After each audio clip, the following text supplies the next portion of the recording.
आज है 6 नवंबर 2023 दिन सोमवार।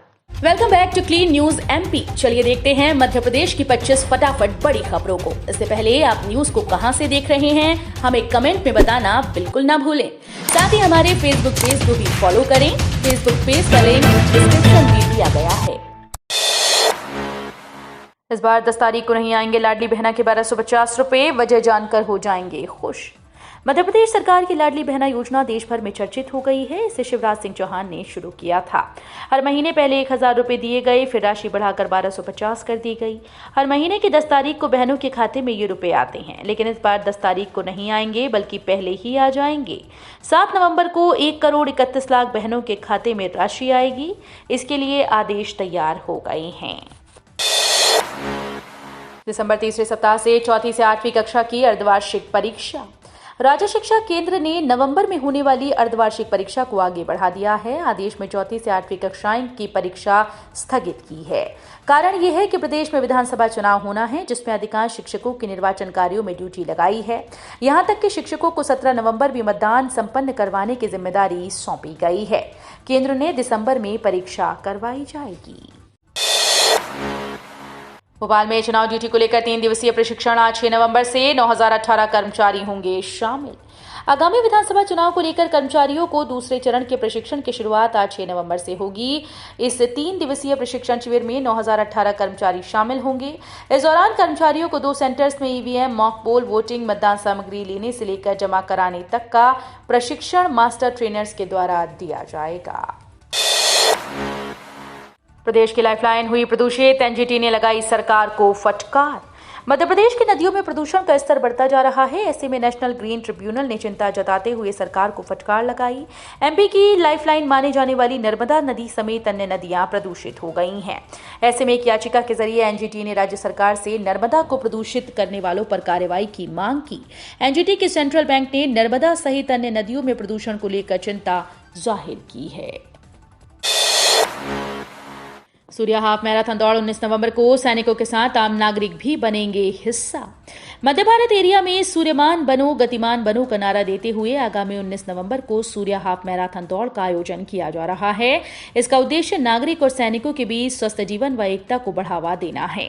मध्य भारत एरिया के general officer commanding lieutenant M K. Das ने बताया कि हाफ मैराथन दौड़ का आयोजन 21 किलोमीटर, 10 किलोमीटर और 5 किलोमीटर की श्रेणियों में किया गया है। बीजेपी है तो विकास है, सिवनी में गरजे पीएम मोदी। कांग्रेस पर साधा निशाना।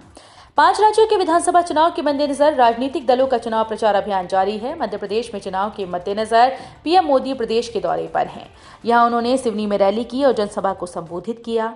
उन्होंने इस दौरान कहा कि एमपी के मन में बीजेपी है, मोदी के मन में एमपी है। जनता जनार्दन ने मोदी को जिताने की गारंटी ली है और एक बार फिर से मध्य प्रदेश में बीजेपी की सरकार बनेगी। कांग्रेस में शामिल होने वाले नेताओं को मिली बड़ी जिम्मेदारी। निशा बांगरे और जसपाल सिंह बने प्रदेश महामंत्री।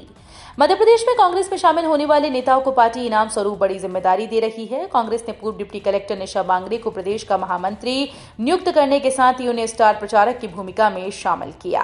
तो इसी तरह बीजेपी से कांग्रेस में शामिल हुए पूर्व जिला पंचायत अध्यक्ष व वरिष्ठ नेता जसपाल सिंह अरोड़ा को अब प्रदेश महामंत्री बना दिया है। कमलनाथ के गढ़ की घेराबंदी में उतरे भाजपा नेता। अमित शाह के माइक्रो मैनेजमेंट प्लान की हो रही समीक्षा। मध्य प्रदेश कांग्रेस के अध्यक्ष कमलनाथ के अजयगढ़ छिंदवाड़ा जिले की 7 सीटों पर कांग्रेस काबिज है। छिंदवाड़ा सीट से खुद कमलनाथ चुनावी मैदान में है। कांग्रेस के इस गढ़ को भेदने के लिए भाजपा ने ताकत झोंक दी। पार्टी ने इसे आकांक्षी सीट के रूप में चुना है, जहां चुनाव से काफी पहले से पार्टी के बड़े नेताओं के दौरे होते रहे हैं। अब समय विधानसभा चुनाव का है तो नेताओं के दौरे और भी बढ़ गए हैं। जतरा में अंतिम दिन उमड़े 2 लाख लोग। अगले साल 18 अक्टूबर से होगा आयोजन। स्वाद और संस्कृति के महाकुंभ जतरा में रविवार को समापन के दिन 2 लाख से अधिक लोगों ने शिरकत की। रविवार को सुबह से यहां पर इंदौरियों का जनसैलाब देखते ही बन रहा था। Podar Plaza, Gandhi Hall, MG Road, Indore पर दिन भर लोगों की भीड़ लगी रही। 3 दिन के इस आयोजन में 7 लाख से ज्यादा इंदौरी शामिल हुए। समापन समारोह में निमाड़ अभ्युदय की प्रव्याजिका विशुद्धानंद भारती, अखिल भारतीय वृहन महाराष्ट्र मंडल के अध्यक्ष मिलिंद महाजन और अलाउद्दीन खां संगीत अकादमी मध्य प्रदेश शासन के निदेशक जयंत भिसे के आतिथ्य में संपन्न हुआ।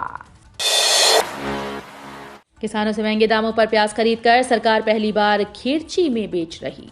केंद्रीय मंत्री पीयूष गोयल ने कहा कि प्याज हर साल अक्टूबर के अंत में आता है। इस साल बारिश देरी से हुई, इसका असर प्याज की फसल पर हुआ। लेट खरीफ का प्याज मार्केट में देरी से आया है।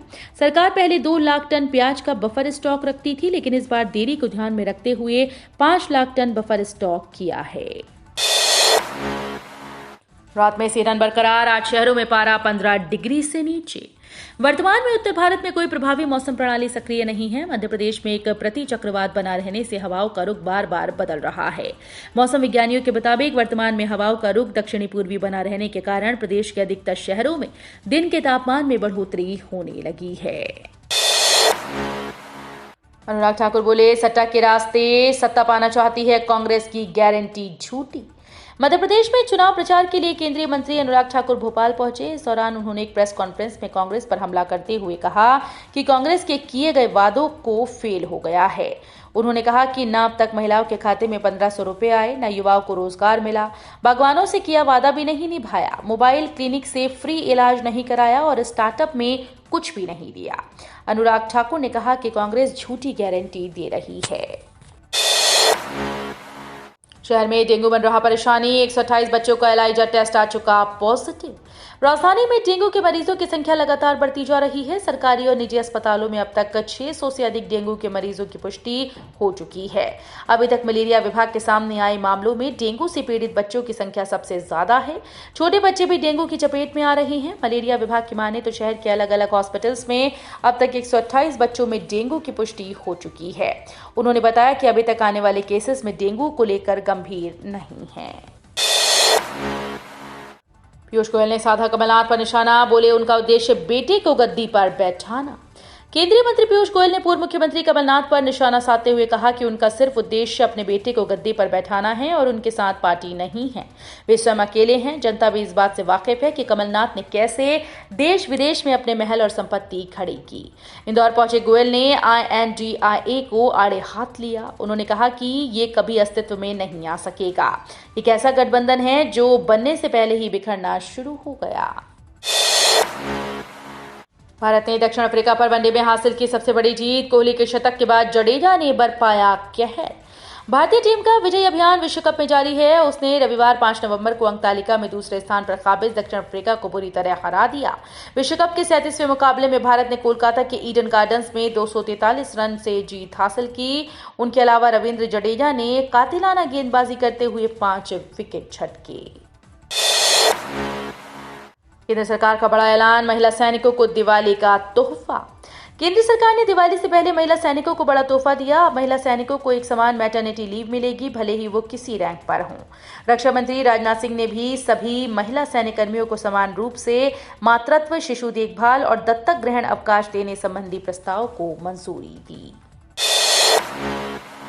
भारत के खिलाफ ट्रूडो ने फिर उगला जहर। कनाडा के प्रधानमंत्री जस्टिन ट्रूडो भारत के खिलाफ फिर जहर उगला है। इस बार उन्होंने हिंदुओं के स्वास्तिक चिन्ह को नफरत फैलाने वाला करार दिया। सोशल मीडिया एक्सपर्ट ट्रूडो ने लिखा कि वो नफरत फैलाने वाले चिन्हों को संसद के पास प्रदर्शित करने की इजाजत नहीं दे सकते। ट्रूडो के इस बयान पर लोग खूब आलोचना कर रहे हैं। रोटी के टुकड़ों और पानी की बूंद के लिए तरसे फिलिस्तीनी। इजराइल व हमास के बीच युद्ध के बीच गाजा में त्राहिमाम मच गया। यहां रह रहे फिलिस्तीनियों का यूएन ने दर्द बयां किया। संयुक्त राष्ट्र एजेंसी के निदेशक थॉमस वाइट के मुताबिक गाजा में भुखमरी के हालात पैदा हो गए हैं। लोग खाने पीने के लिए तरस रहे हैं। वो अपने पास स्टोर किए हुए रोटी के 2-2 टुकड़े खाकर जी रहे हैं और सड़कों पर पानी की गुहार लगा रहे हैं। वहां लोग अपनी जिंदगी की दुआ कर रहे हैं। 456 में 4 लाख रुपए का लाभ, बेहद मददगार है मोदी सरकार की ये स्कीम। मोदी सरकार की ये 1 साल की जीवन बीमा योजना है जो किसी भी कारण से होने वाली मृत्यु को कवर करती है। इसका साल दर साल नवीकरण किया जाता है। मतलब ये कि आपको हर साल इस योजना को बढ़ाना होगा। इस योजना में 18 से 50 वर्ष की आयु वर्ग के व्यक्ति जिनके पास एक व्यक्तिगत बैंक या डाकघर खाता है नामांकन के लिए पात्र हैं। 50 वर्ष की आयु पूरी करने से पहले योजना में शामिल होने वाले लोग नियमित प्रीमियम के भुगतान पर 55 वर्ष की आयु तक जीवन के जोखिम को जारी रख सकते हैं। खत्म हुआ लंबा इंतजार। भारत ने पहली बार शुरू किया राष्ट्रीय सुरक्षा रणनीति पर काम। भारत ने एक राष्ट्रीय सुरक्षा रणनीति लाने की दिशा में कदम बढ़ा दिया। राष्ट्रीय सुरक्षा परिषद सचिवालय कई केंद्रीय मंत्रालयों और विभागों की परामर्श से एक व्यापक राष्ट्रीय सुरक्षा रणनीति बना रहा है। इसके लिए कैबिनेट की अंतिम मंजूरी भी मांगी जाएगी। ये पहली बार है कि भारत राष्ट्रीय सुरक्षा रणनीति लेकर आएगा। अमेरिका और ब्रिटेन जैसे देशों ने राष्ट्रीय सुरक्षा रणनीतियां प्रकाशित की हैं, जिन्हें समय समय पर अपडेट किया जाता है। मध्य प्रदेश में खिलेगा कांग्रेस का कमल। शिवराज को हटा सत्ता में आएंगे नाथ। सी वोटर के फाइनल सर्वे ने चौंकाया। मध्य प्रदेश विधानसभा चुनाव के लिए बीजेपी कांग्रेस ने एक दूसरे पर हमले तेज कर दिए। प्रचार के लिए दोनों ही पार्टीज के राष्ट्रीय स्तर के नेता यहां पहुंच रहे हैं। राज्य में इस बार दोनों दलों के बीच कांटे की टक्कर है। बीजेपी जहां सरकार में है, वहीं कांग्रेस सत्ता में वापसी के दावे कर रही है। दोनों पार्टीज ने अपने उम्मीदवारों की घोषणा कर दी। उम्मीदवारों की घोषणा के बाद मध्य प्रदेश का सियासी माहौल कैसा है, इस बार किसकी सरकार बनेगी, इसे लेकर कई ओपिनियन पोल किए गए हैं। एम्स भोपाल में आयुर्वेद जन जागरण के लिए बाइकर्स रैली का आयोजन। एम्स भोपाल के आयुष विभाग ने क्षेत्रीय आयुर्वेद अनुसंधान संस्थान ग्वालियर के सहयोग से 8वें राष्ट्रीय आयुर्वेद दिवस पर घर घर तक आयुर्वेद जन जागरण करने के उद्देश्य से आज एक राइडर्स रैली का आयोजन किया। भोपाल बाइक राइडर्स ग्रुप ने बड़ी संख्या में एम्स भोपाल पहुंचकर बड़े तालाब तक रैली के माध्यम से भोपाल की जनता को आयुर्वेद के प्रति जागरूक किया। जबलपुर में सर्राफा कारोबारियों ने चुनाव बहिष्कार का किया ऐलान। जबलपुर में चुनाव आयोग व पुलिस प्रशासन की कार्यवाही से सर्राफा व्यापारियों में आक्रोश देखने को मिल रहा है। जहां प्रशासन की कार्यवाही से सर्राफा का कारोबार बुरी तरह से प्रभावित हुआ है, जिसके चलते सर्राफा एसोसिएशन जबलपुर के साथ महाकौशल और Jabalpur Chamber of Commerce CAT जैसी व्यापारिक संस्थाएं विधानसभा चुनाव और मतदान का बहिष्कार करने का ऐलान किया। आज कटनी आएंगे सपा प्रमुख अखिलेश यादव। जिले की चारों सीट्स पर मांगेंगे जनता का आशीर्वाद। मध्य प्रदेश विधानसभा चुनाव में कांग्रेस से संबंधों में खटास आने के बाद समाजवादी पार्टी भी जोर आजमा रही है। सपा प्रमुख अखिलेश यादव प्रदेश में सभाएं करने आ रहे हैं। 6 नवंबर को सपा के राष्ट्रीय अध्यक्ष अखिलेश कटनी में रहेंगे और चारों विधानसभा क्षेत्रों के प्रत्याशियों के समर्थन में वोट जुटाएंगी। पीएम मोदी ने कहा, जब गरीब कल्याण अन्न योजना पूरी हो जाएगी तो हम 5 साल मुफ्त राशन की गारंटी देंगे।